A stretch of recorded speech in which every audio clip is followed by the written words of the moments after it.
Salut et comment allez-vous? Après la lecture et l'écoute du poème sur la mer, il y a des personnes qui pensent que dès qu'on a un problème, il faudrait absolument se jeter dans les bras du premier venu. Ou encore, il faudrait s'abstenir de manger et faire beaucoup de grèves au point de devenir anorexique, de grève de la faim. Ou encore, il faudrait se gaver énormément de repas pour pouvoir devenir boulimique à la fin. Dans toutes les situations et les scénarios que nous venons de présenter, il n'y a pas forcément de solution. Mais se retourner à la terre, se retourner à la mer, se retourner vers les montagnes, parfois aide.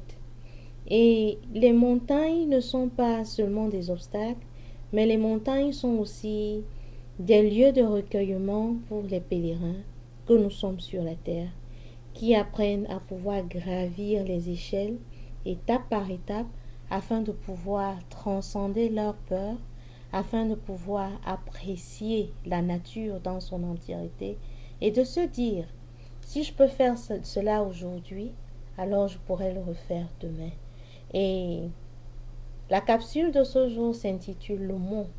Pour les connaisseurs, le mont, c'est une immense montagne comme ça qui peut aussi vomir du feu. Mais allons découvrir ce que le mont, d'après The Bantu Poetic Substance, regorge. Le mont. J'ai un ami honnête et fidèle. Il me prend et me berce chaque soir. Je l'aime et protège son label, car dans la nuit des temps, il berçait les noirs. Être avec toi quand j'ai des problèmes, me consoler quand je suis alarmée, m'amène à te consacrer en emblème.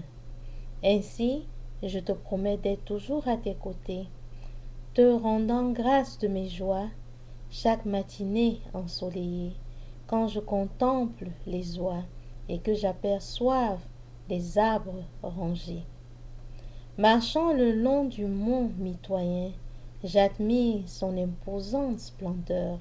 Fier d'être citoyen, je me laisse posséder par sa grandeur. Mon ami, le mont est très haut, verdoyant et immense. De lui sortent des laves et la bonne eau, avec laquelle nous arrosons les semences. Au pied du mont, j'oublie mes difficultés, car par rapport à lui, je ne suis qu'un peloton et je mets en marche toutes mes facultés. En compagnie de mon lit, en la présence du mont, je peux sourire et être ravie en surmontant le stress à l'aide d'un son. Si vous avez aimé, mettez un son qui va vous permettre de vous trémousser pour oublier un peu des chagrins et un son calme, relaxant et doux. Et pendant que vous l'écoutez, dites-nous dans les commentaires si vous avez aimé, ce que vous avez apprécié et comment est-ce que vous arrivez à absoudre une angoisse. Faites-nous savoir dans les commentaires, s'il vous plaît. Et merci également de partager, de mettre les pouces et de discuter en famille. À très bientôt.